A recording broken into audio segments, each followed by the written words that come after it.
우리 인생사 마음대로 참 잘 되지 않는 느낌입니다. 한 번씩 큰 결심을 하지만 그 결심이 오래 가지를 않습니다. 이제부터 나는 진짜 달라진다. 주위 사람들에게도 나는 달라질 거야. 그렇게 선언하며 결심하고서 책도 사고 계획도 세우고 이런저런 일을 시도하게 되죠. 마음도 얼마나 다잡는 모습인지 모릅니다. 하지만 작심삼일 또다시 제자리로 돌아오는 그런 모습이 우리에게 반복되곤 합니다. 헬스장을 등록은 했는데 몸은 몇 달이 지나도 그대로입니다.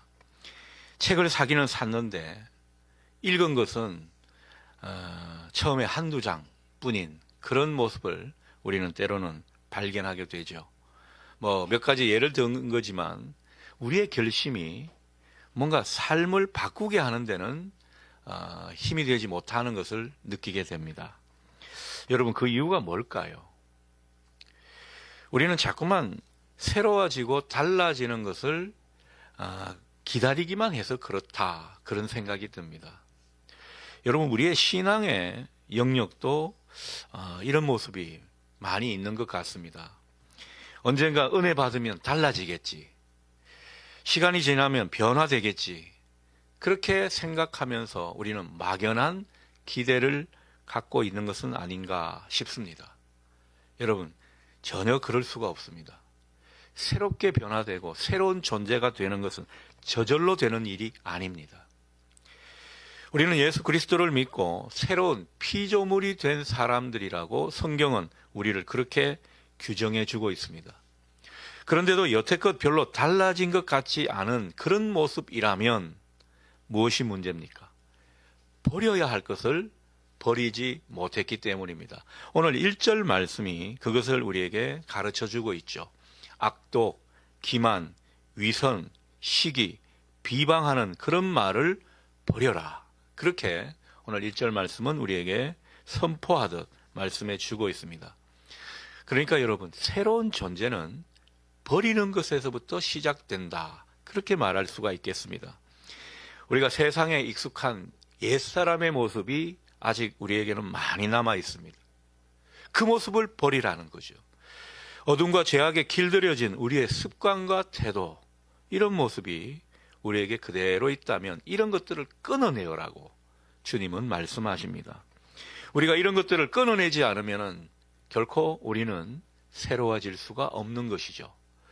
자, 그래서 이 일은 우리의 작정으로 되는 일이 아니고 우리의 결단으로 되는 일이 아니고 성령님께 내 연약한 이 모습을 자꾸만 의탁해서 성령님께서 우리를 도우시고 인도하시고 역사하는 가운데 버릴 것은 버리고 고칠 것은 고치고 그 가운데 새로운 삶이 시작된다고 오늘 우리에게 가르쳐 주시는 것입니다. 오늘 이 말씀대로 버릴 것은 과감히 버릴 수 있고 고칠 것은 다시 고칠 수 있는 성령님의 도움으로 그렇게 하는 저와 여러분 될 수 있기를 소원합니다. 자, 그런데 중요한 것은 여기서 끝이 아니라는 것입니다. 이 버리는 것도 사실 쉽지 않은 일인데 우리에게 조금 더 한 단계 더 말씀을 해 주시는 것 같습니다. 우리는 흔히 버리기만 하면 다 되는 줄 생각할 수도 있는데 여러분, 버리는 것만으로 충분하지 않습니다.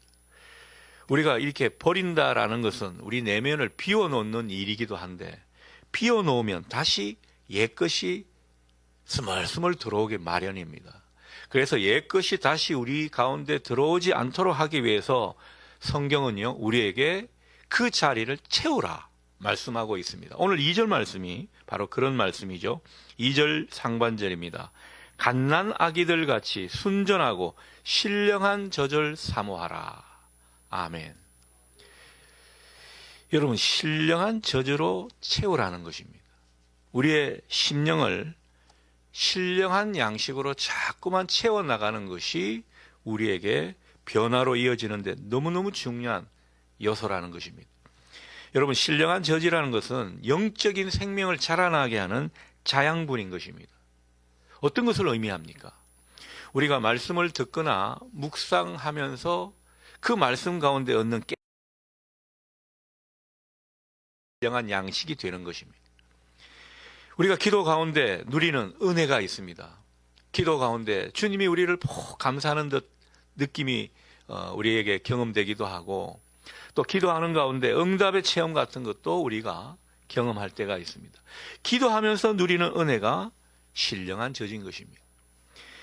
우리가 하나님의 일을 감당하는데, 하나님의 일을 감당하면서 그저 내 힘만, 에너지만 소비가 되고 아무것도 아닌 것처럼 그렇게 되면 사실 봉사할 이유가 없죠. 우리는 주님의 일을 감당하면서 주님이 주시는 경험과 기쁨과 보람이 우리에게 자리 잡는 줄 믿습니다. 우리가 봉사하면서 얻는 즐거움이 있다라는 거죠. 그것이 우리에게 영혼을 살려주는 신령한 저지 될 수 있는 것입니다. 오늘 3절의 말씀처럼 주의 인자하심, 하나님의 그 놀라우신 사랑, 주님의 그 십자가의 사랑을 우리가 맛보는 것도 신령한 양식을 먹는 일이 되는 것입니다. 여러분이 이 신령한 양식을 여러분 내면에 더욱더 채워가는 인생 되기를 소원합니다. 신앙은 버리는 것만으로 유지되지 않습니다. 채워 넣어야 된다라는 거죠. 신령한 것들로 인해서 그 은혜를 계속해서 우리가 내면에 채워지게 할 때 우리 영혼은 살아나고 또 우리는 더욱더 영적으로 자라나게 되는 것입니다. 그래서 우리는 끊임없이 말씀과 예배의 자리를 사모하며 나아가는 것이죠. 지금 꽃 구경 한창이고 여러 가지 놀기 좋은 계절이지만 이 귀한 시간에 하나님 앞에 예배 드리는 것, 우리 영혼을, 우리 내면을 채우고자 하는 여러분의 갈망인 줄 믿습니다. 여러분이 그 갈망이 있다면 여러분의 내면을 오늘도 주님의 은혜로 채워가시는 이 복이 있기를 소원합니다. 우리가 이렇게 은혜로 채워야 우리는 지치지 않고 무너지지 않고 건강하게 자라나갈 수 있는 것입니다. 자, 그렇다면 이 모든 은혜는 어디서 오는 것입니까? 어디서 이 은혜를 채우는가라는 거죠. 이에 대해서 본문은 분명하게 말씀합니다. 오늘 4절 하반절을 보십시오. 보배로운 산돌이신 주님께 나아오십시오. 여러분, 우리가 은혜를 얻는 길은 보배로우신 주님께 나아가는 그 모습에 있다고 믿습니다. 오늘 주님은 그 말씀을 우리에게 하고 있는 거죠. 여러분, 우리가 드리는 예배는요, 주님께 나아가는 자리입니다. 나아가서 주님을 만나는 자리입니다. 그 주님이 우리 마음을 뭔가 터치해 주시고 또 우리에게 꼭 필요한 말씀을 주시고 뭔가 알지 못하는 가운데 있지만은 미래에 대한 비전을 주시고 소망을 불러일으켜 주신다면 우리는 주님께 큰 은혜를 받는 모습이 될 것입니다. 이 은혜를 계속 우리가 채워나가야 된다라는 거죠.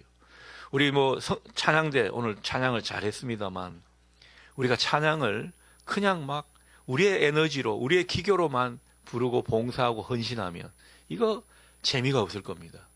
아무런 은혜가 되지 않습니다. 이것을 통해서 주님이 주신 은혜가 있다고 믿고 주님이 주시는 그 신령한 젖을 먹는 그런 어떤 은혜를 주신다는 그 기대로 여러분이 이 봉사를 하신다면 얼마나 이것이 더 아름다운 찬양으로 이어지는지 모릅니다. 우리 찬양대에게 이 은혜가 있기를 소원합니다. 여러분, 우리가 봉사하시는 분들 사실 여러 가지 교회를 위해 또 하나님 나라를 위해 수고를 많이 하죠. 여러분, 결코 내 열심과 또 내 의지로 하지 마시기를 바랍니다. 오래 가지 않습니다. 주님이 주시는 은혜로 그것을 감당하게 될 때 어떻게 해야 할지, 어떤 것이 지혜롭게 하는 일인지 더 분명히 알면서 주님이 기뻐하시는 모습으로 그 일을 감당하리라 믿습니다. 우리 모든 봉사자들에게 이 은혜가 있기를 소원합니다. 우리는 이렇게 주님께 나아가서 은혜를 충분히 공급받아야 하는 사람들이라는 거죠. 이 은혜를 충분히 공급받지 못하면 어떻습니까? 예수를 믿는다고 하지만 계속 마음이 좁아집니다. 상처가 더 많아지게 되고 감정은 거칠어지게 되고 분노와 이 부정적인 생각이 너무나 쉽게 자주 올라오는 이런 모습을 보게 되는 것입니다. 은혜가 없어서 그런 것입니다. 그래서 우리는 은혜를 갈망하며 살아야 되는 것이죠. 여러분, 예배 가운데서도 여러분이 은혜를 갈망할 수 있기를 바랍니다. 우리를 긍휼히 여겨 주십시오 하는 그 마음자리 가운데 은혜를 갈망하게 되면 성령님께서 여러분의 예배를 인도하시면서 하나님이 기뻐 받으실 산제사가 되게 해 주실 줄 믿습니다. 우리가 이렇듯 주님께 나아가지 않으면 우리는요, 믿는다고 하지만은 자기 감정에 매몰돼 살게 됩니다. 여러분, 내 감정에 내가 매몰돼 살게 되면 어떻습니까? 우리 영혼은 메마르게 되는 것입니다. 우리 감정은 더욱더 거칠어지는 거죠. 그 가운데 더욱더 불화가 일어나고 또 우리가 원치 않는 인생의 그림들이 그려지게 되는 것입니다. 여러분, 그러니 우리가 이 메마른 심령과도 같은 이 마음의 자리에 주님의 사랑과 은혜를 소원하시고 그 사랑과 은혜가 채워지게 되면 우리는 얼마든지 달라지고 변화되게 될 줄 믿습니다. 사람이 되게 부드러워지는 것입니다. 얼마나 마음이 넉넉해지는지 모릅니다. 은혜가 많은 사람은 그렇습니다. 다른 사람을 살리는 존재로 변화되는 그 모습을 보이게 되는 거죠. 어떻게 해요? 하나님이 주신 은혜로 말미암아 그 은혜가 채워져서 우리가 그렇게 되는 것입니다. 그러니 여러분, 오늘 이 예배의 자리뿐만 아니라 여러분의 일상의 자리에서도 어떻게 하든지 주님께 더 가까이 나아가십시오. 주님께 더 가까이 나아가는 내 모습이 뭘지를 생각하시면서 주님이 원하시는 그 지점으로 더욱더 주님께 나아가십시오. 여러분에게 예배하신 은총이 힘껏 주어지게 될 줄 믿습니다. 자, 오늘 본문은 또 한 가지 중요한 사실을 우리에게 말씀해 주고 있습니다. 예수님이 어떤 분이냐? 사람에게는 철저히 버림을 받으신 분이셨다 말씀하고 있습니다. 그래서 십자가에 달리신 것 아닙니까? 그런데 하나님은 그 사람들에게 버려짐을 당한 예수님을 택하시고 세우시고 존귀하게 하셔서 산돌이 되게 해 주셨다. 그렇게 말씀하고 있습니다. 사람들이 버린 돌이 하나님이 살아난 생명의 돌, 그리고 영원한 생명을 주는 그런 하나님의 도구로 삼아 주셨다라는 거죠. 자, 그래서 우리가 이 예수님의 모습을 깊이 기억할 필요가 있겠습니다. 여러분, 예수님은 사람들에게 버림을 받았지만 하나님은 그 예수님을 모퉁이의 머릿돌로 세우셨다고 하는데 이 일은 우리에게도 그대로 적용되는 줄 믿습니다. 여러분, 사람들에게 버림받은 적 있으십니까? 철저하게 버림받은 적 있으십니까? 버림받아 본 사람은 알 겁니다. 얼마나 쓸쓸하고 얼마나 고통스러운지 모릅니다. 정말 세상에서 무가치한 존재로 느껴지기도 합니다. 그래서 우리는 때로는 사람들에게 버림받을까 봐 전전긍긍하는 그런 모습을 보게 됩니다.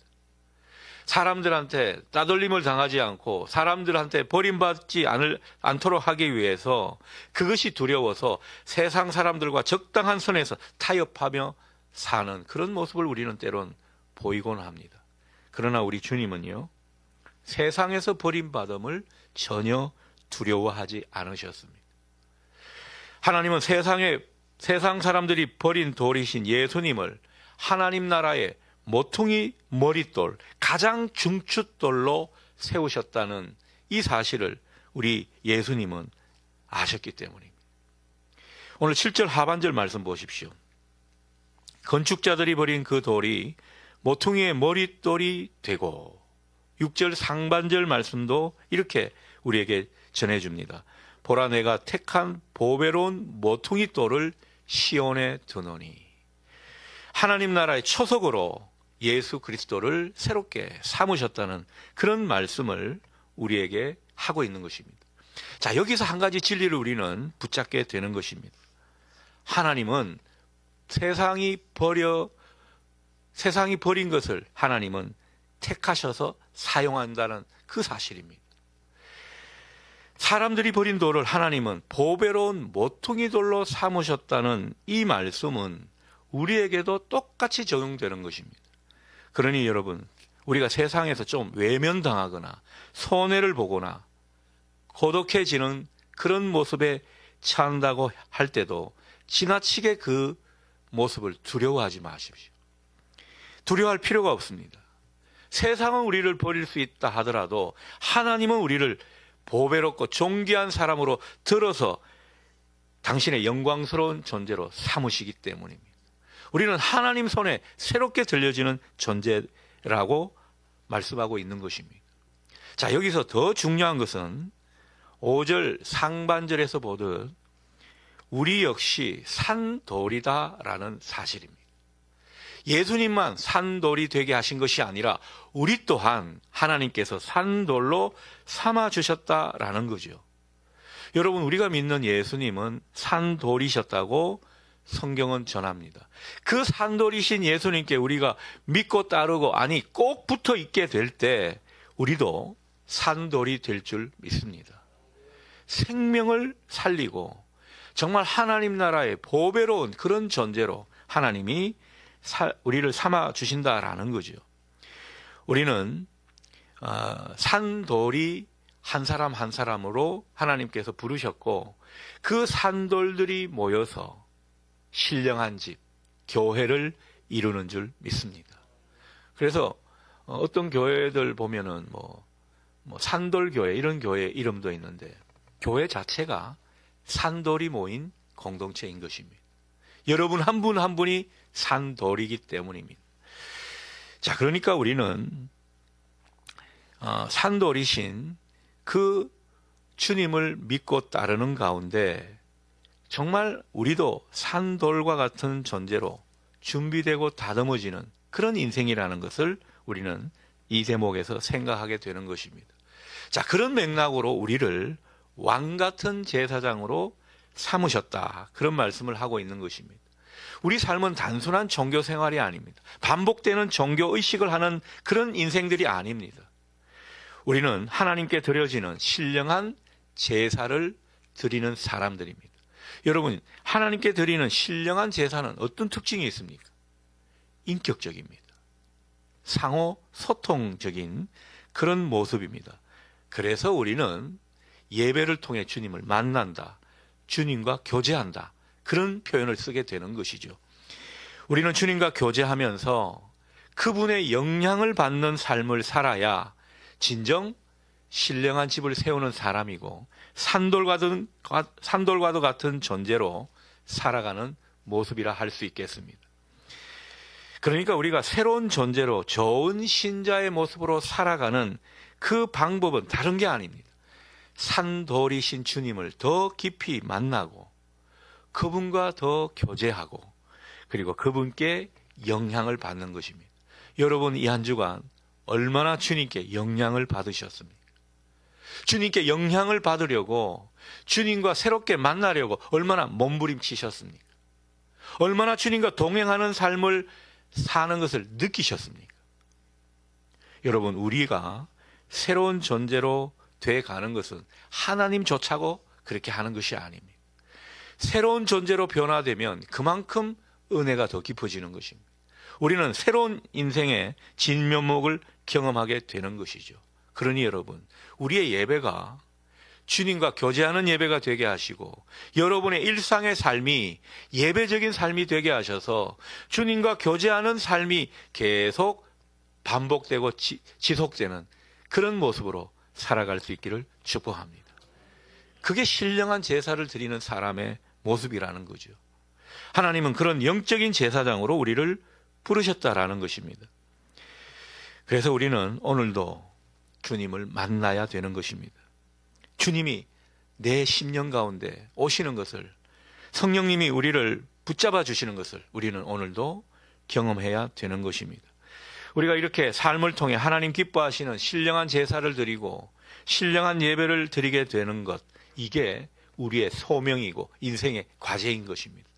여러분, 우리가 우리의 소명을 다하고 우리의 과제를 충실하게 할 때 하나님께서 여러분의 삶을 힘있게 붙들어 주실 줄 믿습니다. 여러분, 이 믿음이 우리에게 필요한 것이죠. 그래서 우리에게 정체성을 다시 한번 말씀하고 있습니다. 오늘 9절 말씀을 우리 다 함께 읽도록 하겠습니다. 오늘 9절 말씀 시작. 그러나 너희는 택하신 족속이요 왕같은 제사장들이요 거룩한 나라요 그의 소유가 된 백성이니 이는 너희를 어두운 데서 불러내어 그의 기이한 빛에 들어가게 하신 이의 아름다운 덕을 선포하게 하려 하심이라. 아멘. 여러분, 우리가 어떤 사람입니까? 어떤 존재입니까? 하나님이 택하신 족속이라는 것입니다. 여러분, 우리는 선택받은 사람들입니다. 하나님의 선택은요, 하나님의 부르심은 후회하심이 없습니다. 그래서 우리를 끝까지 붙들어 주실 줄 믿습니다. 우리는 왕같은 제사장이라고 말씀하고 있습니다. 신령한 제사를 날마다 드리는 그런 인생으로 우리를 삼으셨다라는 거죠. 우리는 거룩한 나라입니다. 하나님 나라를 이루어가는 백성들입니다. 무엇보다 하나님의 소유가 되었다. 하나님의 것이다. 여러분, 우리가 사랑하는 사람들끼리 너는 내 거야, 이렇게 이야기한다면 얼마나 그를 사랑하고 얼마나 그를 아끼고 보호하겠다는 뜻입니까? 하나님은 우리를 향하여서 너는 내 것이다 말씀하고 있습니다.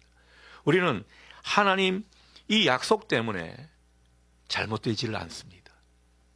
얼마나 하나님께서 우리를 붙드시고 소중하게 우리 인생을 이끌어 가시는지 모른다라는 거죠. 오늘 이 정체성을 우리에게 들려주시면서 당부하시는 것은 이렇게 우리를 어두운 가운데서 불러내어서 그의 기이한 빛 가운데로 계속해서 들어가게 하신 그 주님의 덕을 선포하라는 거죠. 그 주님의 아름다움을 전하라는 것입니다. 무엇으로? 우리의 삶으로, 우리의 인격으로. 여러분, 이게 우리의 소명입니다. 이 소명과 또 우리 정체성에 분명하게 될 때 하나님은 여러분의 모든 뒤를 봐주실 줄 믿습니다. 여러분의 미래를 책임져 주실 줄 믿습니다. 그래서 여러분 미래를 걱정하실 게 없습니다. 내가 어떻게 하면 이 정체성을 제대로 안고 살아갈까? 하나님의 부르심에 합당한 모습으로 살아가고 있는가? 이것만 점검하시면 되는 겁니다. 여러분의 직업과 여러분의 일터에서 하나님의 아름다운 덕이 드러날 수 있도록 하시기를 바랍니다. 그러면 하나님께서 여러분을 붙드실 수밖에 없다라는 거죠. 이게 우리에게 주어진 약속의 말씀인 것입니다. 주님의 아름다운 덕을 우리 삶 가운데 전하고 선포하는 축복의 통로가 된다면 여러분이 은퇴해서 막막해도 걱정이 없는 것입니다. 여러분이 실제로 직장을 잃고 일터가 위태위태해도 하나님은요, 살 길을 주시고 여러분에게 소망으로 다가와 주실 줄 믿습니다. 미래를 책임지신다라는 겁니다. 하나님이 문제가 아니에요. 우리가 우리의 정체성을 안고 하나님이 기대하시는 삶을 살아내고 있는가, 그것이 중요한 것입니다. 따라서 우리가 회복되어야 할 것은 단순한 신앙생활이 아닙니다. 신앙생활 잘하고 못하고가 아닙니다. 정체성이 확립되어야 된다라는 것입니다. 우리는 세상 기준으로 살아가는 사람이 아닙니다. 하나님 나라 법도와 하나님의 기준으로, 그리고 하나님의 약속의 말씀으로 살아가는 사람이고, 하나님의 빛을 드러내는 산돌과 같은 존재로 살아가는 우리인 것을 믿으실 수 있기를 바랍니다.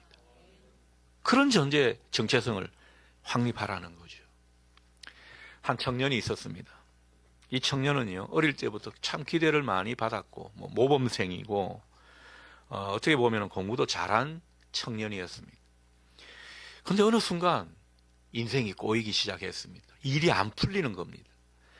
시험도 떨어지고 취업도 번번이 실패하고 마는 그런 인생이었습니다.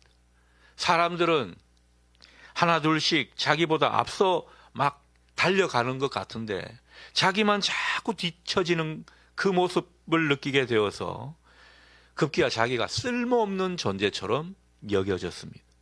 그래서 어느 날 정말 속상하고 불쌍한 심정으로 하나님께 그렇게 기도를 했다고 합니다. 하나님, 왜 저는 이렇게 버려진 것 같습니까? 너무나 마음이 슬픕니다. 그렇게 기도를 하면서 한참을 이렇게 멍하니 있었다고 합니다. 그런데 그 기도의 끝자락에서 자기 마음에 이런 생각이 탁 들었다고 합니다. 주님의 음성이었습니다. 나는 너를 버린 적이 없다.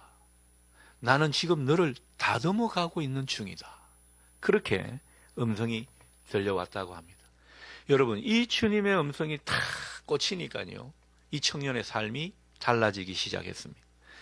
결과보다 하나님 앞에서 사는 것을 더 중요하게 여겼고, 그래서 말씀과 기도로 자신을 채워가는 그런 일을 하기 시작했습니다. 그리고 시간이 좀 지나서 그는 마침내 직장을 들어가게 되었는데, 여러분 너무나 번듯한 직장이었고요. 그리고 거기서 그냥 단순히 밥벌이 하는 것이 아니라 다른 사람을 돕고 세우는 일을 하는 그런 어떤 존재로 하나님이 그를 사용했다라는 거죠. 이렇게 사용하시려고 하니까 얼마나 영향력 있는 그런 사람으로 만들어 주셨는지 모릅니다. 나중에 그 청년이 이렇게 고백합니다. 그때는 제가 인생이 실패한 줄 알았는데 지금 돌아보니까 하나님께서 나를 준비시키고 계신 모습이었습니다. 그렇게 고백하더랍니다. 여러분, 이 고백이 우리 모두의 고백이 될 수 있기를 바랍니다. 여러분, 우리 인생에도 때로는 버려진 것 같은, 내 자신이 쓸모없는 존재 같은 그런 어떤 느낌을 가질 때가 있습니다. 그러나 기억하십시오. 우리는 버려진 존재가 아닙니다. 우리는 쓸모없는 사람들이 아닙니다. 오히려 하나님 손에 들려서 다듬어지고 있는, 그래서 산돌로 준비되는 인생인 줄 믿습니다. 주님은 마침내 우리를 세우시고 가장 필요한 자리에 우리를 사용하여 주실 줄 믿습니다. 우리를 통해서 하나님께서 영광을 받으시고 우리를 통해서 다른 사람을 세우고 살리는 그 일을 하신다라는 겁니다. 그러니 여러분, 내가 세상에서 뭘 잘 되고자 뭐가 되겠다 이렇게 작정하며 살기보다는 주님께서 나를 막 세워가시도록, 주님께서 우리를 산돌로 만들어 가시도록 그렇게 주님께 내어드리는 인생 될 수 있기를 축복합니다. 여러분, 그리고 결코 낙심하거나 의기소침하지 마십시오. 우리가 보는 것은요, 잠깐입니다. 우리가 보는 것은요, 허상일 수 있습니다. 진실이 아닙니다.